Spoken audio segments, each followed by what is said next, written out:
Now, CNN has exclusively revealed leaked tapes of Donald Trump where he openly discusses holding secret classified documents. Have a listen.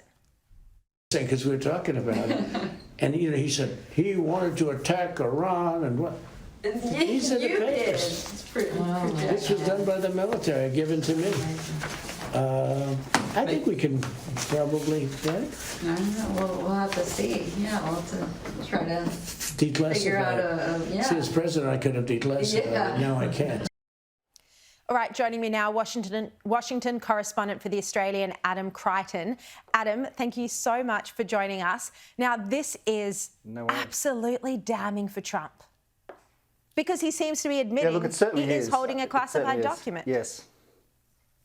Yeah, look, it's quite extraordinary. I mean, I think we could all agree, maybe at least most of us could agree, that the New York indictment was nonsense and it was excessive. But I think the Mar-a-Lago indictment, if you like, the documents indictment is fully justified. And now we have this audio.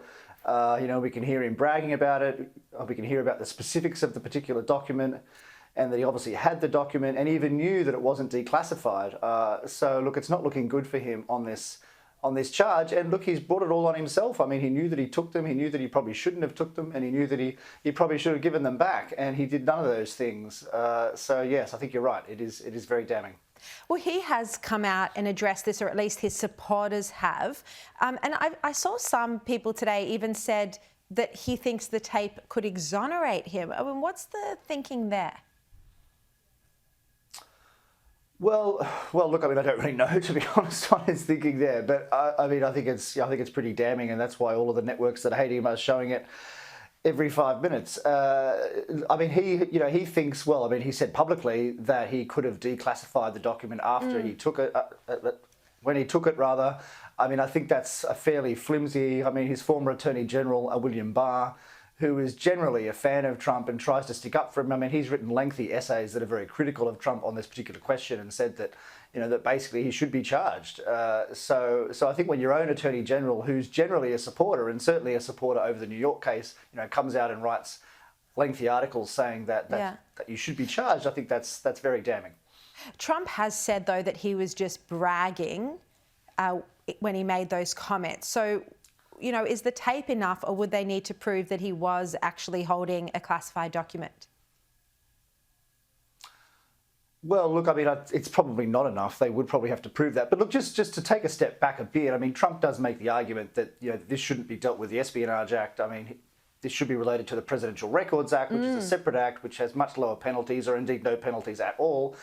And look, he does have a point. I mean, the Espionage Act is meant to be about espionage, and it's never actually been used for espionage. Yeah. It's basically been used to indict politicians largely, and journalists, including Julian Assange and more recently Jack Teixeira, and including former presidents now as well. So, for many years, academics have debated the merits of this act, this 1917 Act, which is, which you could argue is very, is very unconstitutional. Basically, gives the government power to indict people, put people in prison that take their documents. And one other point too, you have to wonder how really damaging is this to the United States? I mean, this is, maybe my skeptical. I mean, people. Yeah, he's not doing like what Julian Assange did and publishing it all on WikiLeaks. And while clearly he is guilty and he had classified documents, it would make sense that it be dealt with under the Presidential Records Act, not the Espionage Act.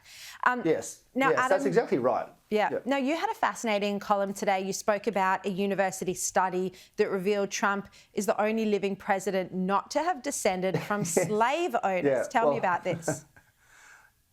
Yeah, well, look, I just thought it was rather amusing because, I mean, as you know, in the United States, Donald Trump is constantly attacked for supposedly being racist and against black people. And then Reuters did this huge investigation, which must have taken months, where they went back through the genealogies of all of the High Court judges and all the congressmen and women and former presidents. And they discovered that the only president who was alive who did not come from slave owners was Donald Trump. So they must have been extremely upset with that conclusion. But that's why I wrote it. But I mean, more generally, it's an interesting piece because it does show that, many people in the US do descend from former slave owners, which is an embarrassment for the nation, you have to admit.